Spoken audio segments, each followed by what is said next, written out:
썰풀이터에 오신 것을 환영합니다. 오늘의 썰 시작할게요. 저희는 동갑내기 부부로 둘 다 40에 낳은 애지중지하는 외동딸이 있어요. 늦둥이라서 더욱 소중했고 아이도 정말 똑똑해서 초등학교 때부터 줄곧 전교 1등을 했거든요. 중학교 때는 영어 말하기 대회에서 시상까지 받았고 고등학교 때는 학급회장의 수석 졸업까지 했죠. 우리 딸은 뭔가 특별 평범한 삶을 살 아이가 아니야 라고 생각했어요. 고 3여름 즈음 딸이 엄마 아빠나 미국 유학 가고 싶어요. 한국 대학 가봤자 취업도 안 되고 미국에서 제대로 공부해서 글로벌 인재가 되고 싶어요 라고 말했을 때 가슴이 뛰었어요. 역시 우리 딸답다 꿈이 크구나 라고 생각했죠. 그때 저는 대기업 과장으로 연봉이 7,200만원, 아내는 중견회사 대리로 4,800만원을 받고 있었어요. 강남 아파트 시세가 11억이었는데 대출 없이 현금으로 산 집이라 경제적으로는 여유가 있다고 생각했거든요. 유학 준비를 위해 컨설팅 업체를 찾아갔는데 미국 명문대 진학하려면 최소 연간 1억 원은 필요하다. 4년이면 4억 정도 든다고 하더라고요. 솔직히 부담스러웠지만 우리 딸이 하버드나 스탠포드 같은 곳에서 공부한다면 나중에 충분히 회수할 수 있을 거야 라고 생각했어요. 결국 11억짜리 아파트를 담보로 5억 원을 대출받아서 딸의 유학자금으로 준비했죠. 2019년 8월 딸이 로스앤젤레스의 명문 사립대학교에 입학했어요. 공항에서 배웅할 때 딸이 엄마 아빠 걱정하지 마세요. 열심히 공부해서 꼭 성공해 올게요 라며 눈물을 흘리던 모습이 아직도 선해요. 처음 몇 달은 정말 좋았어요. 내주 영상통화를 하면서 수업이 너무 재밌어요. 교수님이 저를 아껴주셔요. 친구들도 좋고요. 라며 밝게 웃었거든요. 딸이 보내준 캠퍼스 사진을 보면서 우리가 잘 결정했구나 라고 뿌듯해했죠. 그런데 문제는 우리 생활이었어요. 매달 딸에게 보내는 돈이 생각보다 많았거든요. 등록금은 학기당 4천만원, 기숙사비 월 180만원, 생활비 월 200만원, 용돈 월 100만원까지 합치면 월 480만원이 나갔어요. 거기에 대출이자 월 187만원까지 더하면 월 667만원이었죠. 저희 월 수입이 1000만원이니까 생활비로는 333만원밖에 못 쓰는 거예요. 그래서 극단적으로 절약하기 시작했어요. 외식은 당연히 끊었고 마트 할인 시간에만 장을 보러 갔어요. 옷은 3년째 똑같은 거 입고 핸드폰도 3년 넘게 바꾸지 않았죠. 난방비 아끼려고 겨울에도 두꺼운 옷 입고 살았어요. 친구들 만나는 것도 부담스러워서 점점 연락이 뜸해졌고요. 딸이 성공하면 다 보상받을 거야 라며 버텼어요. 그런데 2021년 초에 큰 충격이 왔어요. 코로나로 회사가 구조조정을 하면서 제가 명예퇴직 대상이 된 거예요. 퇴직금 1억 2천만 원을 받았지 만월급이 끊기니까 당장 생활이 막막했죠.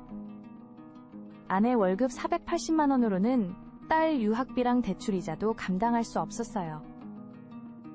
급히 재취업을 시도했지만 나이가 52세라 쉽지 않더라고요.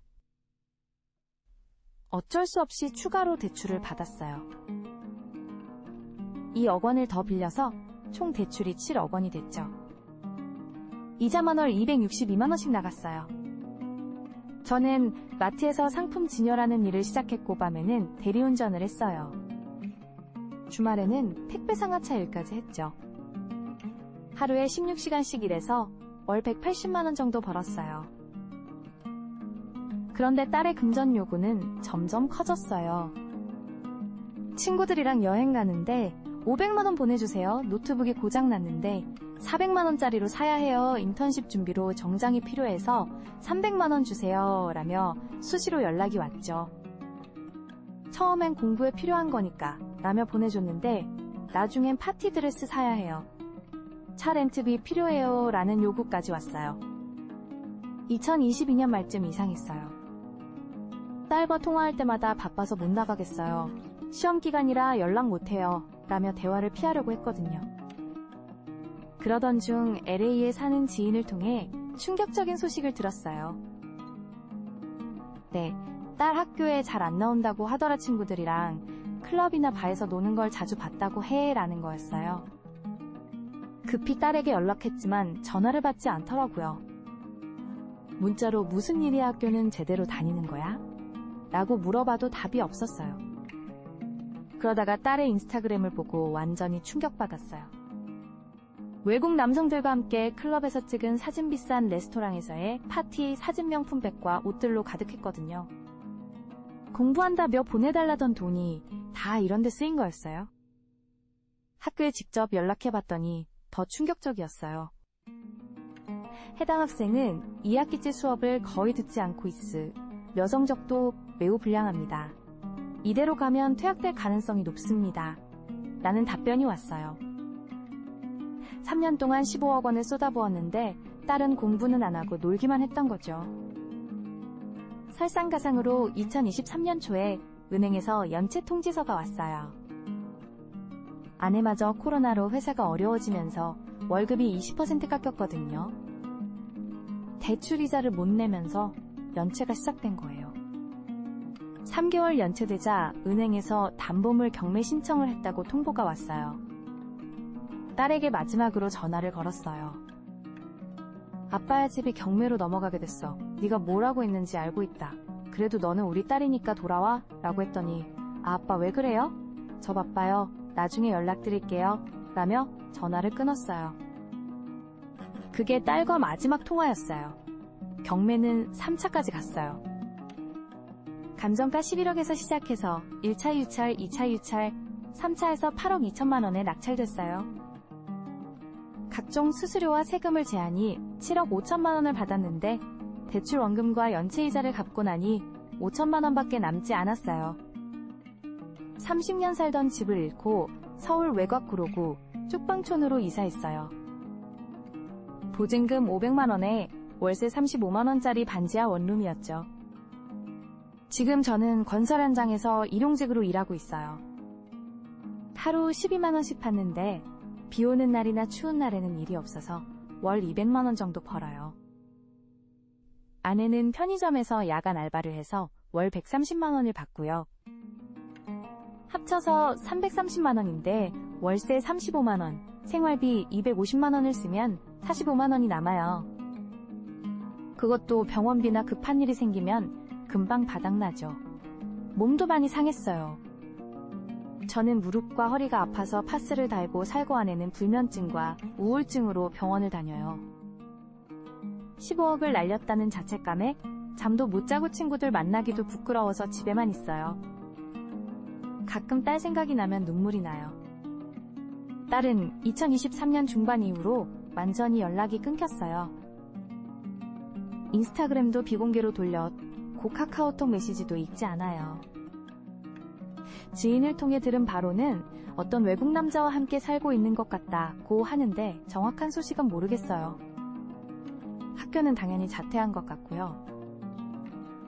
지금 저희가 후배 부모들에게 하고 싶은 말이 있어요. 첫째 자녀 교육에 올인하지 마세요. 아무리 자녀가 소중해도 노후 자금까지 건드리면 안 돼요. 둘째 유학비는 현금으로 준비하세요.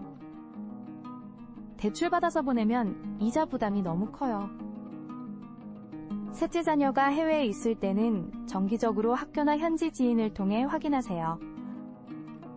넷째 과도한 기대는 자녀에게도 부담이 될 수 있어요. 무엇보다 한순간의 무모한 선택이 평생을 좌우할 수 있다는 걸 명심하세요.